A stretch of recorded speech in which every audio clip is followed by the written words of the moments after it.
చెప్పుల షాపులు ఇచ్చేసి. ఇక వార్త వివరాల్లోకి వెళ్తే కడప జిల్లా పోరుమావిల పట్టణంలో సుమారు 24 కోట్ల రూపాయలతో రోడ్ల విస్తరణ పనులు జరుగుతున్నాయి. పట్టణంలో కొంతమేర రోడ్లు విస్తరణ చేశారు. రోడ్ల మధ్య నుండి ఆర్ఎన్బి నిబంధనలకు 90 అడుగుల కేటాయింపు జరిగింది. కానీ కొందరు షాపుల యజమానులు ఎమ్మెల్సీ డీసీ గోవిందరెడ్డి దృష్టికి తీసుకొచ్చారు. అందరితో చర్చించి 80 అడుగులకు కుదించారు. దీంతో అందరికీ సమాన కొలతలతో పనులు ఉండాలని ప్రశ్నించారు. డబ్బులు ఇస్తే కొలతలు తగ్గిస్తారు అని ప్రజలు వాపోయారు.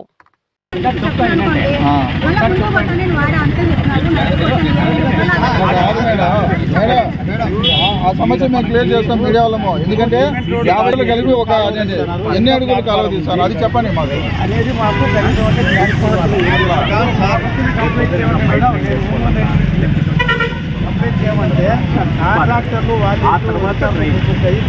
డ్రైన్ వర్క్స్ మేము మొదలు పెట్టాము.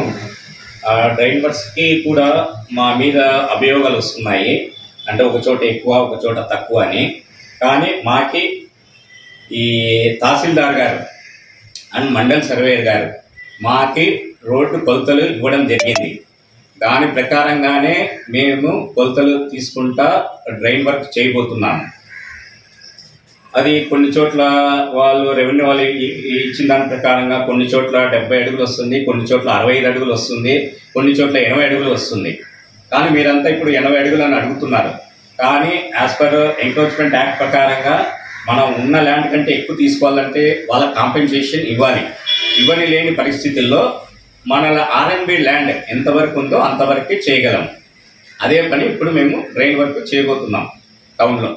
అది మాకైతే తహసీల్దారు ప్లస్ మండల్ సర్వే గారు సైన్ చేసి ఇచ్చారు. కాపీస్ ఉన్నాయి. దీని ప్రకారంగానే వెళ్తున్నాం.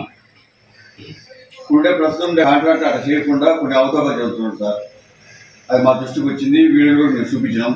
దాని మీద మీరు సొందమైంది అవకతవకలు అంటూ ఏమీ లేదండి. నిన్న బెడ్ వేయడం జరిగింది. కాంట్రాక్టర్ వాళ్ళ మనుషులు కొద్దిగా ఒక సెప్టిక్ ట్యాంక్ అడ్డం రావడం వల్ల కొద్దిగా వాళ్ళు అది కొట్టేయడానికి టైం పడుతుంది కాబట్టి కొద్దిగా డిలే చేశారు. ఈరోజు ఆ సెప్టిక్ ట్యాంక్